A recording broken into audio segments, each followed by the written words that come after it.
Hey everyone, good Friday morning. I am Adam Bennett filling in for Brandy Smith for your 8:30 digital update. This will be my last day doing this. Brandy will be back Monday. We're just kind of shifting around a little bit because of some holiday schedules, doing fill-in and that sort of thing. You guys are probably familiar with how this works. We're going to go over about two or three, looks like three today, different headlines, things that are trending, the big stories of the morning, and then we try to make this really interactive. We love your comments, we love your questions. So once we get done going through a lot of the just the nuts and bolts of the stories, we'll circle back around and try to answer as many of those comments and questions as we can. I want to get right into our big story that's happening this morning. This is a breaking story that really just came up within the last couple hours or so. This is an active shooter, what was an active shooter situation at the Naval Air Station in Pensacola, Florida. Now the shooter has been shot dead. That's confirmed by authorities. They say there is no longer an active shooter there. We're still in the very early stages of information coming in, especially in terms of numbers of deaths, numbers of injuries, but from what we have confirmed so far, authorities are saying there is one other person confirmed dead. Again, we don't know who that is, what their relationship was to the shooter, if any. We're also hearing that there are several people who have been wounded in this. Now, this started just before 7 this morning. That base, the Naval Air Station in Pensacola, that facility is still on lockdown. Both of the gates there are still closed. This is a live look outside of that facility. That's about as close as they're letting the cameras get at this point. They are asking people to stay away.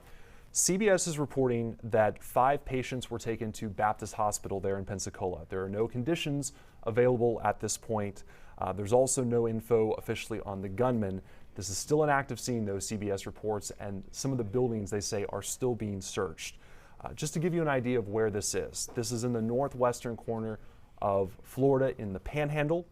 That particular facility, the Naval Air Station in Pensacola, has over 16,000 military personnel, along with 7,400 more or less civilian personnel. And just for context, this is really shocking at any point, but especially this week. This is the second shooting at a military facility in the past week. You may remember just from a couple of days ago over at Pearl Harbor at the Naval Shipyard facility there. That's where a 22-year-old gunman who we're told was a sailor who served on a submarine there, shot at 3 civilian employees with a service rifle, killed 2 of them, a third was hospitalized, and then he later shot himself with a service pistol. So that happened Wednesday. This is happening, this incident in Florida, in Pensacola, happening right now, still ongoing. But again, I want to reiterate that authorities are saying there is no longer an active shooter there. The shooter was shot dead, but there are still a lot of questions in this case. Especially who the victims were, who this suspect is, and just how many people were hurt, how many people were killed in this. So we're going to keep an eye on this and continue to develop, or rather continue to update you as this story develops, both within this digital newscast and also on social media and on air throughout the day. Okay, totally changing, doing a 180 here to a completely different story. This one is local, and if you're an Astros fan, I imagine that a lot of you are. This is not the news that you wanted to wake up to, even if maybe it was a little bit expected. We were talking about Gerrit Cole. He, of course, was an incredible pitcher for the Astros last season. Well, now ESPN, you can see it there, that is their headline. They are reporting that the Yankees are making signing Gerrit Cole a top off-season priority. That's according, they say, to a source who says ownership level approval happened to offer Gerrit Cole a record-setting deal. Now remember, he is a free agent. He had that incredible season with the Astros. They are saying that this deal could break the previous contract record for a pitcher, which was not exactly a low $217 million. They think it could go way beyond that. That figure was given to David Price over with the Boston Red Sox. New York apparently is bidding against the LA Angels, and sources are saying this deal could be worth more than $250 million over several years. This is, again, not exactly unexpected that teams are going aggressively after Cole. And really quick, this is a tweet from a sports writer. This is another one from a Yankees fan saying he'll run around the neighborhood in the snow wearing his Aaron Judge jersey, blasting Frank Sinatra. They're so excited about this. This, again, that tweet that just popped up there, that was from yesterday, the news that broke yesterday of outfielder Jake Marisnick from the Astros being traded to the New York Mets. That was in exchange for 2 prospects. So obviously it's not been a great couple of days for Astros fans. Losing two pretty key players and definitely a fan favorite with Marisnick there. So we'll have to see what happens with this Cole situation. But they're saying it's pretty serious, according to that ESPN article. They're saying that the New York Yankees staff, a lot of the top brass, actually flew out to California, where Gerrit is from, Gerrit Cole, to meet with him. Now, we did have a poll up this morning asking what you thought about the moves that the Astros have been making in the offseason, whether you thought they were doing well. I think we asked you to rate it on a scale between 1 and 5, 1 being bad, 5 being great. And at least during H-Town Rush this morning, and the last time I looked, kind of the running average was right in the middle. It was about 2.5. So not great, not terrible, just basically just okay. So definitely if you want to go and vote on that, or you want to leave a comment below, we'd love to hear what you think about the possibility of Cole going to one of those teams, what you think about the Astros trading Marisnick, how you're feeling about next season, especially after what happened this last season, coming so close to that Game 7 victory in the World Series, and then losing it to the Nationals in the end, letting that lead get away. Okay, the last story of the day. I always love a good news story, but especially today, I think we could use this one. This has been my favorite story all morning. It was trending last night, and it was still trending this morning. Now, this is not out of Houston. It actually comes from Michigan, Grand Rapids, Michigan. It's been trending all across the country. I think we have some video. This is about a young boy there, a 5-year-old boy named Michael Clarke. There he is right in the front there, banging the gavel. Okay, so here's the story with Michael. He was going to be adopted by his foster parents, and he was so excited about being adopted. He invited his entire kindergarten class to be a part of that adoption hearing, which you see right there. You can see all those kids in the stand.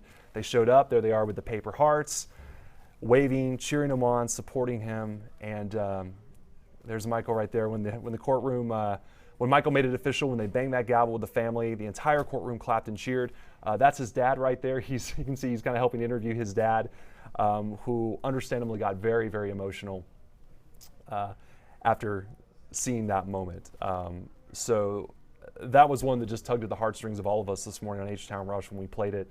I know it made a big impact on our 10 o'clock crew when they played it last night too. So love these kind of stories, but again, especially today with a lot of the difficult news that we're seeing coming out of Florida, it's great to have a story like that to kind of end things on for now, while we put news to the side for a second and focus on weather. So I want to send it over to Erica Lopez. And Erica, I know that this morning a lot of people woke up to some fog, but I understand that that's going to be clearing out of the way, and we're going to see some of those warm temperatures and sunshine that we've been seeing the last few days.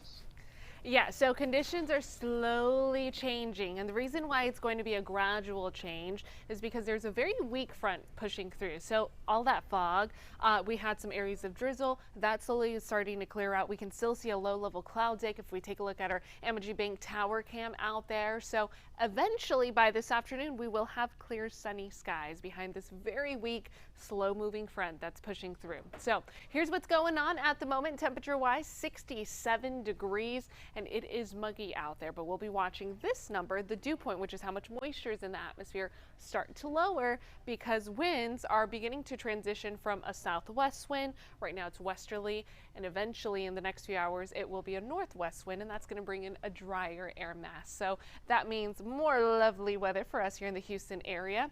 Okay, there are still some areas with very dense fog. If you're tuning in from, say, Angleton, Palacios, your visibility is reduced to 2 miles or even less in that area.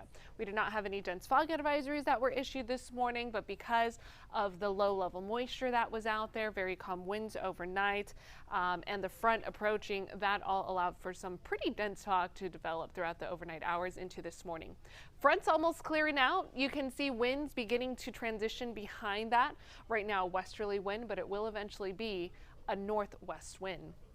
And behind it, this is why we're calling it a weak front. It originated from the Pacific. You're not going to have a drastic temperature drop with it. So areas such as Austin, they had the front push through this morning, and they're about 7 degrees cooler than us. So we are expecting a decent cool down compared to yesterday because it was pretty warm yesterday. We were at 77 degrees, but we'll be on average about 10 degrees cooler than yesterday. So that's what we're tracking for the next couple of days here. Foggy start, but clearing out with temperatures in the 60s. It'll be breezy by this afternoon behind this front, so that's something that you'll notice also. Winds will be sustained, especially for our northwestern counties this afternoon, anywhere from 10 to about 15 miles an hour. So Friday, weak front bringing in a breezy afternoon, and then as we fast forward to Saturday, winds are a northerly wind, so that's going to keep us dry, and tomorrow we'll really feel some cooler temperatures.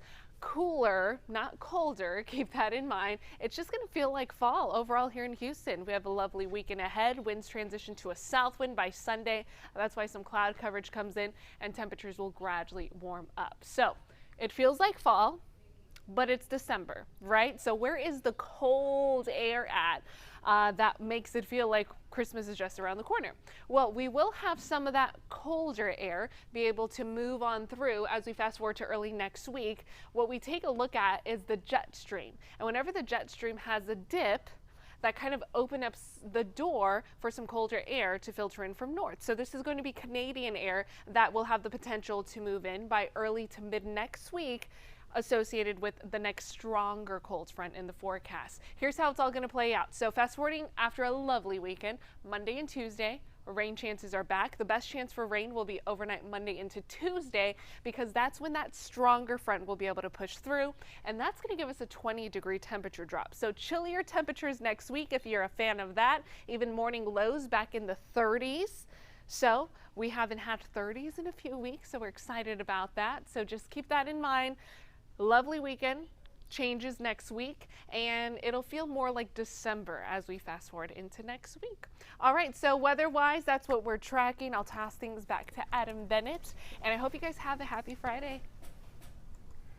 Okay, Erica, thank you so much. I want to go back really quickly to that breaking news, the ongoing story that we started with at the top of this digital update. This is the active shooting situation at the Pensacola Naval Air Station in Pensacola, Florida. So again, right now, authorities are saying there is no longer an active shooter threat. They say the shooter is confirmed dead.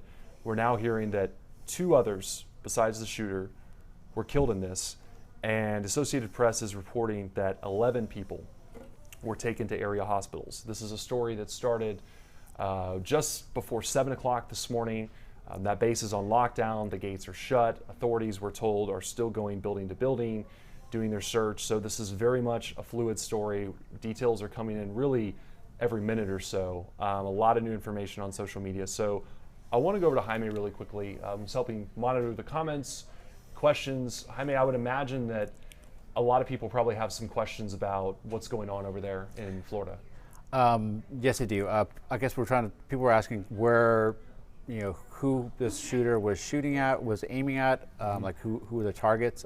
People were also kind of wondering exactly where on the base this happened. I know a lot of details have not been made available.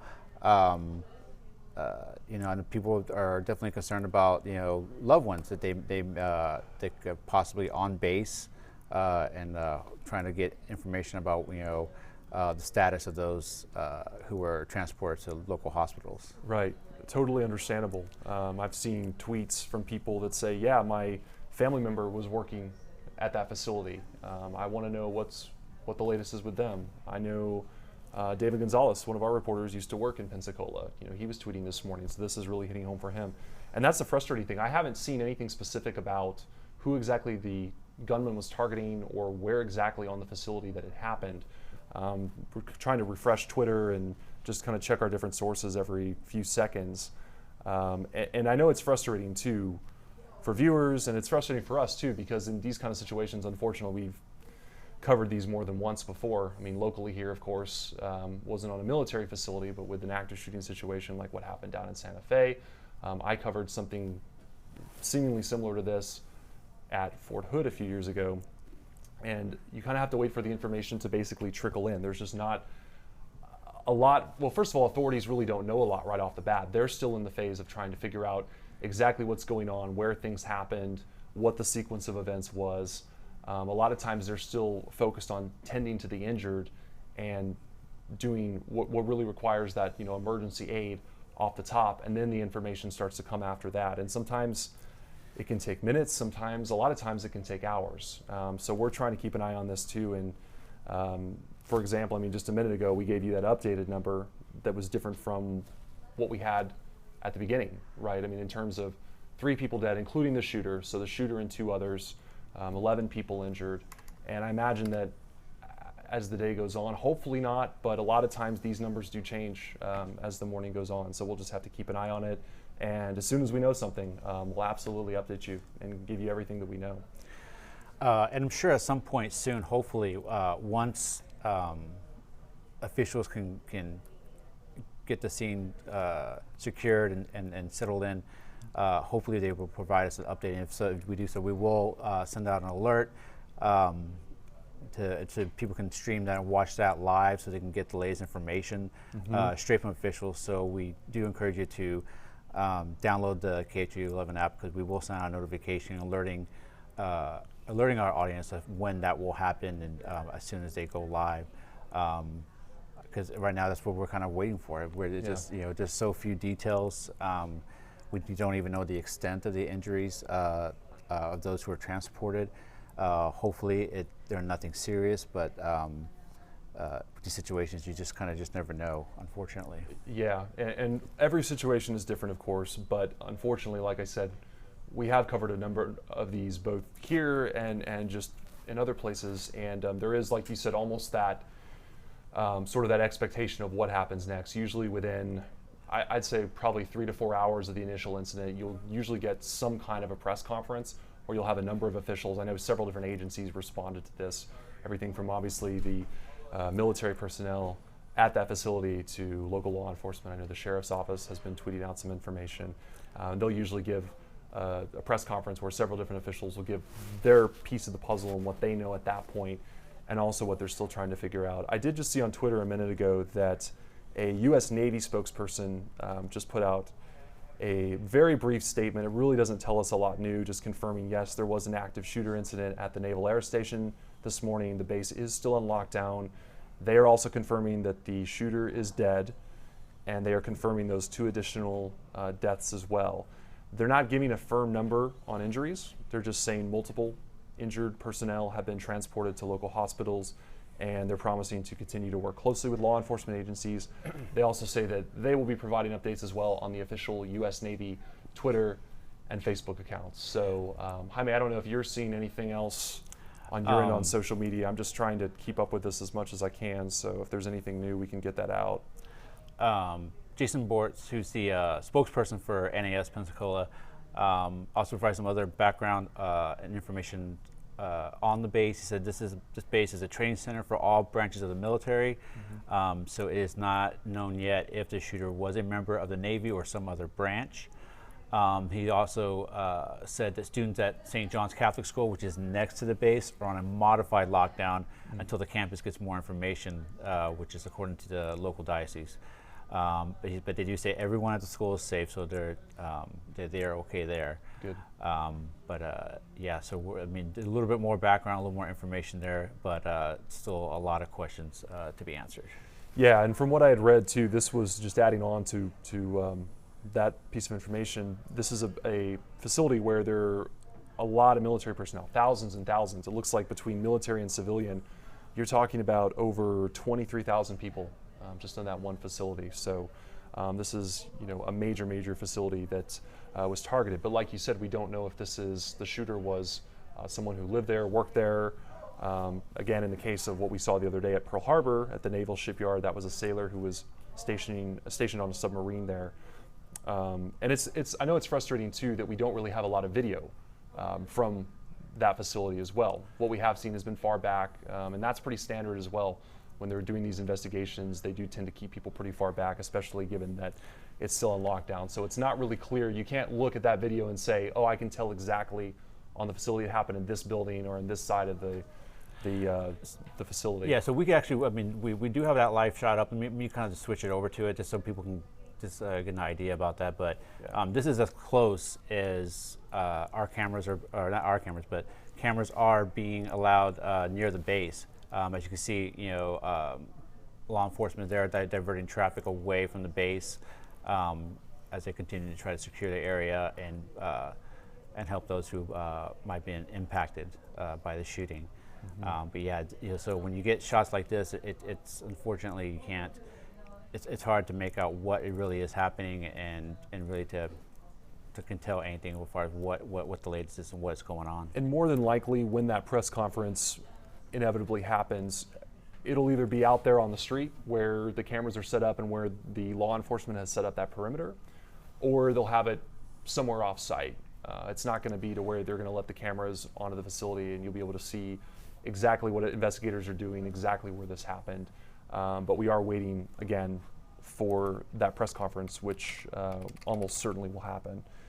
So I don't know if there's any other questions that we might be able to answer. I know it's tough. Again, it's frustrating for us too that in the early stages of these active shooting situations, typically authorities don't even know a whole lot at that point. Or say if they have an identity of the gunman, a lot of times they'll wait until they've notified next of kin, immediate family, before they release that identity and maybe a photo as well. So it's always tough in the early phases to try to fill in the gaps on what we really don't know. But this is very much an active scene, still on lockdown, that just happened within probably the last 2 hours or so this morning. One thing also is typically law enforcement will eventually put out either a telephone number or a way to contact them or to check for people to check on their loved ones who might be stationed on the base. As soon as we get that information, we will distribute it as well. We'll send out an alert and we'll socialize it here on our Facebook page and our Twitter account. So just kind of be keeping an eye out for that if you're concerned about those there at Pensacola. Yeah, and Jaime, I think you may have mentioned this, but if not, the base will be closed all day, according to a spokesperson. Again, that's not really surprising, given what happened there and these investigations. I mean, even locally here in Houston, if you go to just your more, I don't want to say a typical shooting, but something where it's not like as large of an event as this, they can shut down a scene for hours and tape it off and not permit anybody access. So I don't know exactly how much real estate, for lack of a better term, or how much area of this base that this happened over. But with something of this magnitude, with as many injuries as we're getting reports of, with the 2 deaths plus the death of the shooter, this is something that's easily going to go all day, if not into the night and into tomorrow. Jaime, anything else that we might be able to touch on, or should we kind of wrap things up until we know more? I think now would be a time to go and wrap things up. I want to thank everybody for posting their their condolences and their prayers. We're thinking of those who are impacted this morning in Florida, and hopefully we'll get word soon more about the condition of those who were injured or wounded in this tragic event. Yeah, we absolutely appreciate your comments on this and your condolences. And just looking on Twitter really quickly before we close, that's a lot of what I'm starting to see too, just from everyday people as they're waking up, as they're getting word of this. I mentioned earlier David Gonzalez, one of our reporters. He worked in Pensacola before he came here, and he tweeted a little bit more. He said, these shootings hit closer and closer to home. He says Pensacola is a beautiful little beach town where young men and women come to train after joining the Navy. He says they deserve nothing but our respect for making the decision to serve this country. So I think we'll end it on that. If we have any more information, of course, we will put it on social media, and we'll update you throughout the day on our website, KHOU.com as well. And we'll plan to have another one of these digital updates at 2:30 this afternoon. Hope you all have a great day. Thanks.